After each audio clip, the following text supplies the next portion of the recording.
Noah Broccoli says he was better than Ashton Jinky in his prime.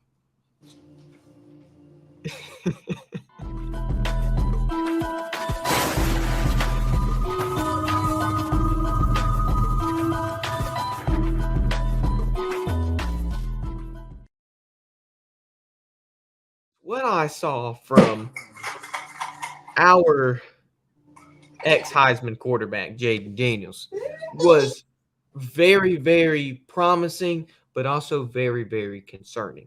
Now, I have the title of the show, Daniels is the best 2024 rookie quarterback, and I still stand by that. But, and this is a big but, there's some things I saw in that game, and I'm going to pull it up in just a second after I pull his stats. That was concerning to me. Now, Jayden Daniels versus the Tampa Bay Buccaneers. He had 184 yards passing. He was 17 for 24. That's a 70.8 completion percentage, 7.7 yards per pass. He had 0 TDs, 0 interceptions passing. And then he had 16 carries, 88 yards rushing on the ground, 5.5 yards per rush, and then 2 rushing TDs with 0 fumbles. Now, you look at that and you're like, okay, well, those are really running back stats. And I agree with you. What he did a lot was run the ball, because that's what he was most comfortable with. Let me pull up these things. And when I was making this video, I already knew what I was going to see. And it was kind of disappointing because a lot of his passes were not they weren't executed the way I would imagine them be executed. Let me do this. Let me take this banner off so we can see him. Now you see a run out the gate already. I mean, it was just actually, let me put the banner back up because I don't like us all the way at the behind the ticker. But he's just running every play. And it's like, okay, well, he's getting the first down. He's being a playmaker. But to be a playmaker, you really have to have a play vocabulary. And right here, the only word in his vocabulary is run the ball. He's got to learn. He's got to develop. And look at his sliding too. That's one thing. And it just concerns me because what did I say before he got drafted? That he might go ahead and put his body on the line more than a quarterback should. And which is exactly what I'm seeing this game. It's exactly what I thought was going to happen. And it's exactly what's happening right now. Look at this. He's probably going to run the ball. Oh, I like that little step him in the pocket. But he's going to run the ball and get the first down. He's going to end up hurting himself, Nate. Yeah. Yeah. He's going to end up hurting himself. What happens when he does? I mean, he's going to learn.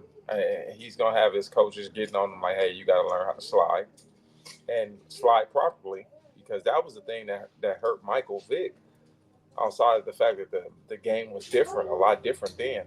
He's going to have to learn how to slide the proper way to preserve his legs and whatnot. I mean, this is one of those situations where he's learning. Again, it's only week 1. He's learning. It is, but I see a lot of RG3 in him. And guess what happened with RG3 in Washington? Well, let me say this, if I can, to Robert's defense. Robert just got hurt, and Robert just got hurt and he came back too soon. He didn't allow the process to heal. And that was the thing. Robert had world-class track speed and he could throw the ball. So I mean, let's not jump to conclusions. Again, we got 16 games left. It's a lot more season left. So let's allow him to develop. And I don't necessarily want to say he has a super slow release, because I'm only seeing if Jayden Daniels does not have a first option, he's going to run the ball. And that shows me that he knows how to make a decision quick. But it also tells me that he's either going to not throw it or run the ball. And you saw with 16 carries, that's a running back stat, Nate. 16 carries is not a quarterback stat. Yeah, you know what? But we got to look at this. That, again, he's still a rookie. He's got to learn the game. He's learning the quickness of the game. He's going to have to process a lot quicker. So again, don't we can't knock him right now. We got to give him time. We got to give these guys time to develop and whatnot because they're coming from college where the game was a little bit slower, and we can't hold that against them. I mean, you're right. You got 15 less seconds on the play clock to make a Exactly. decision. I mean, it's you got to learn from it. And I I just look. He just doesn't see anything, and he starts to run, and that's my only concern. Is he's gonna run too much and end up hurting himself. You got to trust the process. And Just although trust. he made 17 passes, I couldn't find them. Find They were mostly check downs him. from what I was looking at, and I wasn't going to put a check down behind us. Nobody wants to see check downs for every completion you threw. And I mean, it's like he either throws to his safety net or he runs. Obviously, these are a little bit different. He kind of and he threw some good passes in garbage time, but I'm not going to pull garbage time passes because they don't really count. And I'm still big on him. Don't think I'm just gonna ditch the ship now that I've been riding it for so long. I'm still on the train. I'm still on the train. I still think he is the best 2024 rookie QB because what I saw from the other ones were not it week one. And yes, Nate, it's just week one. Obviously, it's just week one. I don't want to put that out there and give my we got a full season. We got what 16 more games now to play. Anybody could prevail. Anybody could prevail. I don't think it'll be Caleb Williams. I'm gonna be honest. I don't think it'll be Caleb Williams, but I'm gonna try to give him a chance, see what he can do because that week one was That week one was woo. like, What yeah, I was watching, like I told you earlier, was the battle of the number one overall draft pick for the 2025 NFL draft. That's what I was watching. It's just, and you didn't see much of Caleb Williams use his legs. You didn't see much of Caleb Williams use his arm because it was non-existent. It, it it wasn't there.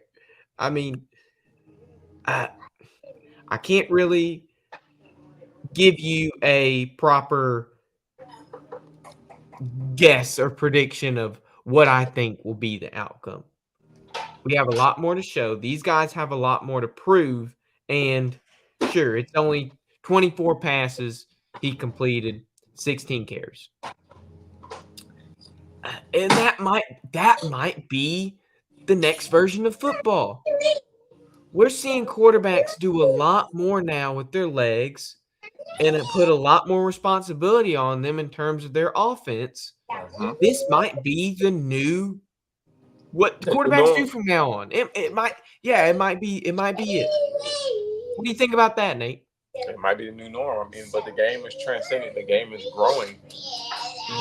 I think everybody wants your stand in the pocket quarterback, and you're not going to always get that. There are guys that are athletic now. The level, excuse me, the level of the athlete that's in the game now is that you got DNs running 4.3s. You got linebackers running 4.3s. So the evolution of that, the athlete and the athleticism is what's changed in the game. But ultimately, I still feel that in order for you to win a Super Bowl and to compete for a Super Bowl and a championship is for a quarterback to be able to stand in the pocket and dissect the defense. And he's got a lot to learn. And I love that Cliff Kingsbury is in Washington with them because I when I saw Kyler Murray in Arizona, guess what Cliff Kingsbury did there? When we say Kyler Murray at his peak, we can thank Cliff Kingsbury for that. Yeah, But now we're seeing him try to develop another Kyler Murray. He won't be Kyler Murray. I hope not. Hope he'll be a little bit better and pan out a little bit better. But we're seeing a different experiment of Cliff Kingsbury. And sometimes experiments go wrong, and sometimes they go better than expected. And I love the situation Jayden Daniels is in. Although I like Caleb Williams' situation a little bit better, it doesn't change the fact on who I think will be more successful. Because, like I said earlier, it ain't rocket scientists. It ain't rocket science. You ain't got to be rocket scientists. Because when I saw that Bears game, I texted in that group chat. I said, if this is what's going to happen for the rest of the year, I need a left hand of accountability and an apology video from all of you in TDT media because the harassment I had suffered before the weeks leading up to the NFL draft, nobody should have experienced that harassment from having an opinion. Oh my gosh, it was like we were talking politics. I was like, dang, everybody's on this Caleb Williams train, but not me. Just because they say all aboard don't mean I'm taking the first ticket All home. aboard. Chug it, chug it, chug it, chug it, chug it, chug it, chug it. Dude, I'm in the Uber following the train. And guess Yeah. what? The train goes slower than the Uber. The Uber's going to get there before the train does. And that destination is Offensive Rookie of the Year, Nate. And Jayden Daniels will be that guy. Him and Malik Neighbors now have a bet. They had it before the season. They have a bet where if either of them win Offensive Rookie of the Year, they owe the other one $10,000. And I'm not gonna try to jinx it or anything, but Malik Neighbors might be paying up here in the next couple months because I don't like 16 carries, but production is what I like to see. And regardless, that's what we got, production. Even though they lost, Baker looked dang good that game. Yes, he Baker did. dang good that game. He threw 3 touchdown passes to 3 different people. I think he had a fourth one too, but 3 different wide receivers caught a touchdown pass that Yeah. game. And He threw a sick whew, one to Mike Evans. I mean, McMillan had one. What's his name? Yeah, isn't that his name? The Buccaneers rookie receiver. I hope I got that wrong. I don't want to tell you that I got it. That it's not wrong when it is.